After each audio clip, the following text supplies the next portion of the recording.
পিরোজপুরের নাজিরপুর উপজেলার ৫টি ইউনিয়নের মানুষের যাতায়াতের একমাত্র ভরসা ১৮ কিলোমিটার দীর্ঘ নাজিরপুর বৈঠাকাটা সড়ক। পাশাপাশি জেলার সবচেয়ে বড় ভাসমান সবজির বাজার বৈঠাকাটার সঙ্গে সংযোগ স্থাপনের গুরুত্বপূর্ণ মাধ্যমও এই রাস্তা।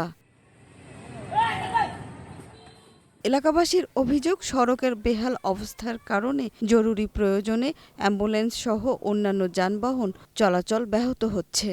সড়কের বিভিন্ন অংশের পিচ, পাথর ও খোয়া উঠে তৈরি হয়েছে খানাখন্দ।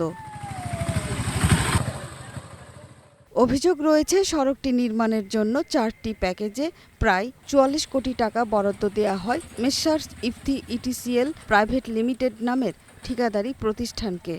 ২০২৩ সালের জুনে কাজ শুরু করে, শেষ করার কথা ২০২৪ সালের জুনে, কিন্তু কাজ শুরু না করেই পুরো বরাদ্দ তুলে পালিয়ে যায় ঠিকাদারি প্রতিষ্ঠানটি।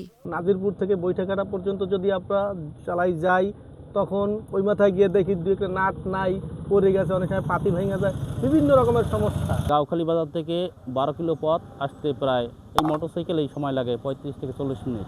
এই রাস্তায় গাড়ি চলা অত্যন্ত ভয়াবহ। বিগত কয়েক বছর ধরে এখানে রাস্তার বেহাল অবস্থা। ধুল বালি চলা যায় না, খোয়া পা আটকে গেলে পায়ের তলা ঢোকে। দ্রুত সড়ক নির্মাণ করে বৈঠাকাটার ভাসমান বাজারসহ পুরো অঞ্চলের অর্থনীতি ক্ষতির মুখ থেকে রক্ষার দাবি স্থানীয়দের। যদি সরকার এটা দয়া করে আমাদের রাস্তাটা যদি একটু উন্নয়ন করতো, আমরাও সুখে শান্তিতে চলতে পারতাম। দ্রুত সড়ক মেরামতের আশ্বাস দিয়েছে উপজেলা প্রকৌশল বিভাগ। তদন্ত চলমান আছে, এই জন্য ওনাদের লাইসেন্স দিয়ে কোনো কাজ এখন করবে না, ওটা বন্ধ থাকবে। ঠিক আছে, তদন্ত ফাইনালি হওয়ার পরে কাজ শুরু করবে তারা। নাজিরপুর বৈঠাকাটা সড়ক দিয়ে প্রতিদিন চলাচল করে কয়েক লাখ মানুষ। তাই গুরুত্বপূর্ণ এই সড়কটি দ্রুত সংস্কারের দাবি এলাকাবাসীর। সুরাইয়া অনু, গ্রিন নিউজ ডেস্ক।